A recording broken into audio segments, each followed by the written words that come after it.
and I'm running for city council. First off, I want to thank the fire department and the Lions Club for hosting this Meet the Candidates, and I want you to know that I have a strong appreciation for fire departments and for service and for volunteerism. That's the heartbeat of our entire country. A few years ago, I was a young mom and I had a new baby, and something happened with our schedule, and I left the house with a pot of chicken boiling.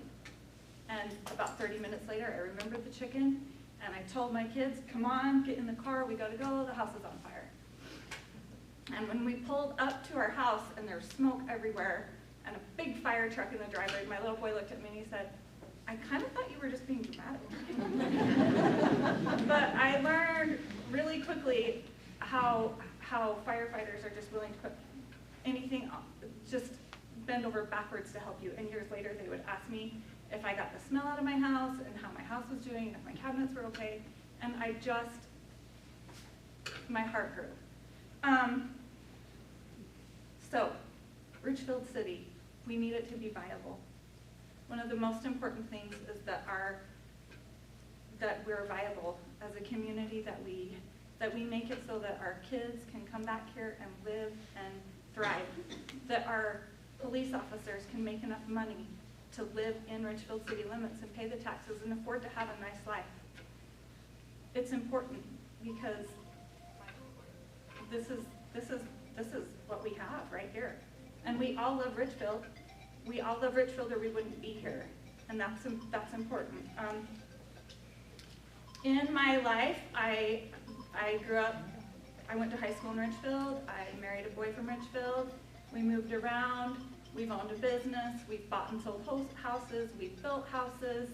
I've worked as a mortgage loan processor a little bit. I've done loans. I've cleaned houses. I've done a million different jobs. I've been a mom.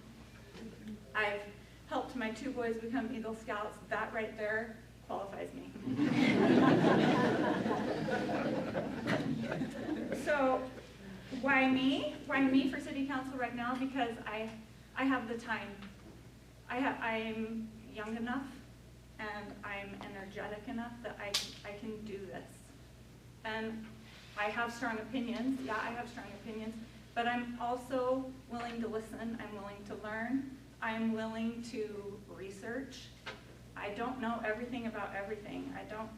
But we have so many qualified people right here in our community, and I'm not going to hesitate to utilize what we have here, because we're pretty amazing already as it is. And I have a lot of attention to detail. I think it really helped me as a loan processor to really pay attention to details, the fine lines of life, documents, rules, what time things start, and stuff like that.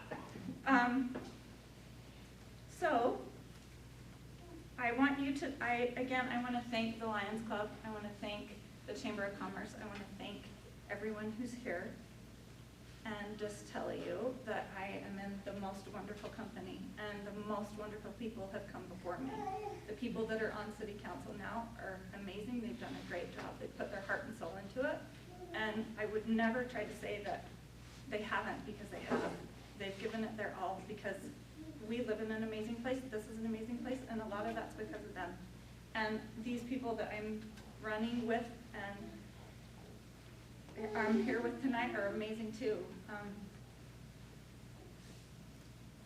We're lucky. We're lucky to live here, and we're lucky to be here. And that is what I have. Thank you.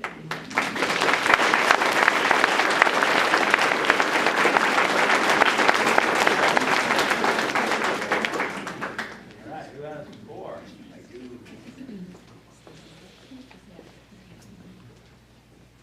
Hi, everybody. Those of you who don't know me, my name is Tanner Thompson. I'm from this area. I grew up here, graduated from Richfield High School. I'm married to that lady right there in white, not the one behind her. My parents are Chad and Jeanna Thompson. My grandma's Jay and Sonny Thompson, if you know them.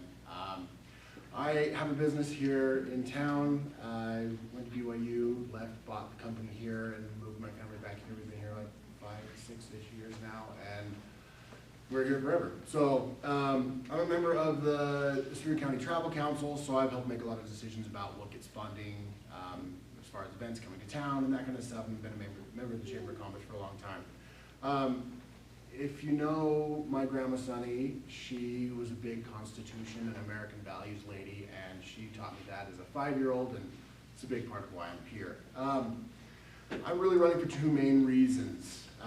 Economic development and job creations for our area, and maintaining the integrity of what we have here in this town. I think all of us know and love the good things about our community. It's a good place. Richfield is a special, special place. You all know that. I think it's the best place in the country to raise a family. I think you guys can concur.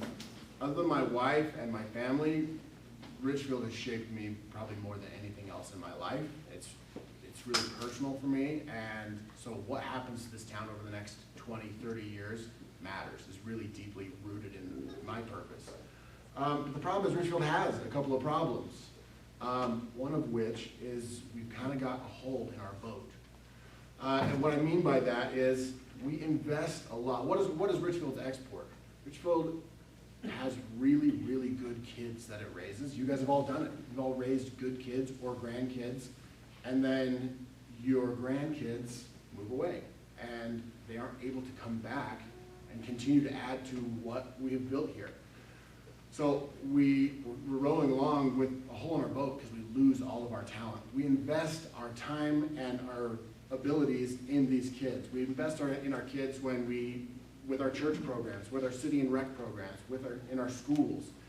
And in those institutions, our kids gain morals that aren't easy to find everywhere else. We're a moral community. We're a community that has a sense of community, and we value hard work. And when you instill that in kids, you create exceptional individuals. You guys have all created exceptional individuals. And then we tell those exceptional individuals, we tell our kids, go get an education, go get a trade, go become something. And so they do. They go get a welding certificate, they go get a finance degree, they go get a marketing degree, or they go learn to be an electrician. And then we say, come back, come back and live in Richfield. And they say, that's exactly where I want to be. But there's no jobs. I can't come back. And so they don't. And so they visit on the 4th of July, and you guys talk to them, and it's great. And you say, you should move home.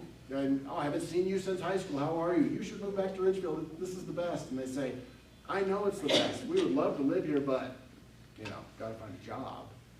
And that's where we have got to make changes so that our kids and your grandkids and your posterity can continue to carry on the traditions of integrity that we've built in this community.